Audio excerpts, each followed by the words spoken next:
Oh good, Gayfish isn't here yet. Now you're all gonna have to listen to my reviews.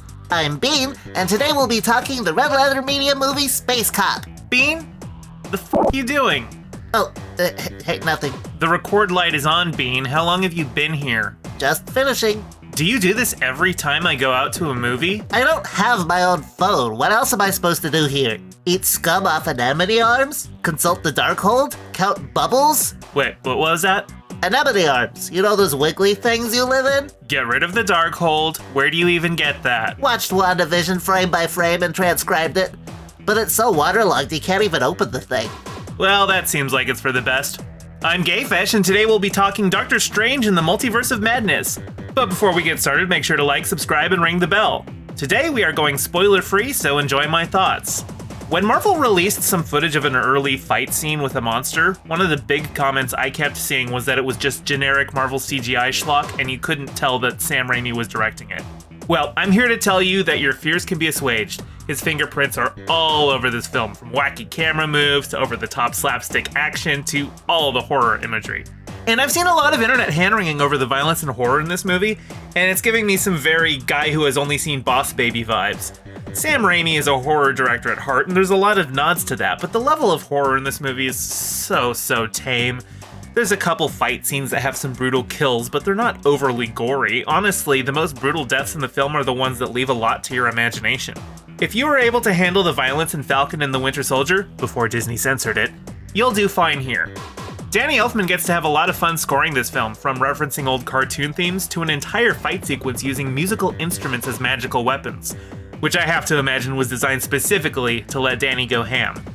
Elfman used to be my favorite film composer, but I found a lot of his later work to be pretty lazy and uninspired, particularly any collaborations with Joss Whedon. So I appreciate that he found motivation in parts here. America Chavez is fun. Xochitl Gomez is an actual teen actor, rare to see in these adaptations. Even Tom Holland was still a legal adult when cast as Spider-Man. But she has a strong screen presence and charisma and will be perfectly suited for a future Young Avengers film. Unfortunately, her character is used to yet again give us the barest minimum of queer representation in the MCU. America has two moms who we see in one scene for 10 seconds, something you could easily dub over as her mom and her aunt for the Chinese market. And she wears a small Progress Pride flag pin that could easily be CG'd over. No mention is made of America herself being lesbian like she is in the comics. Another complaint I have about this movie is going to be some nerdy nitpicking, but they established the MCU as being designated Earth 616. That's the designation for the primary Marvel Comics universe, and I really feel the MCU should have its own. I know that somewhere something had given it the designation of Earth 199999, but I never liked that one either. Just give us a unique 3-digit designation that hasn't been taken already.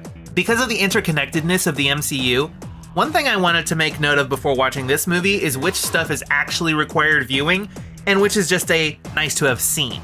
Like, events were referenced, but you don't need to have seen it. I've seen everything MCU, but not everyone can be me, so if you don't want to invest time into everything, I'll say the most essential viewing is the first Doctor Strange and WandaVision. Without spoiling further, this movie is basically a direct sequel to WandaVision, so you really should watch that first if you haven't. One thing that is not required, disappointingly, is What If. The trailers tease characters we recognize from that show, but once you actually watch the film, none of them are the same versions we saw in the show.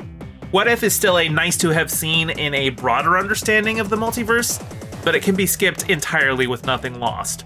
Other nice to have seen movies are Infinity War and Endgame, but even if you've been living under a rock the last 5 years, you still already know about the blip. The events of Spider-Man No Way Home are briefly discussed, but they surprisingly hold no bearing on this film. There are other nice to have scenes that I won't bring up because mentioning them will spoil character reveals. Overall, would I recommend this film? If you're a Sam Raimi fan, yes. If you're an MCU fan, it's a given. If you like comic book movies in general, you might even get more out of it than just an MCU fan. If you like horror, this is some nice light fare. If you were born yesterday, maybe stick to something a little more grounded. If you saw the film, let me know your thoughts down below. I found a spell that will dry out the Darkhold! God damn it, give me that thing. Never! Be sure to like, subscribe, ring the bell, and share the video with your friends. Subscribe to my Patreon to get shouted out in future videos. Check out my Bandcamp for banging tunes, including all the tracks you heard in this video. Follow me on Twitter at GayestFesh, and don't forget to check out my podcast, The Rest of Both Worlds, where I go through Star Trek The Next Generation with a friend who's never seen it.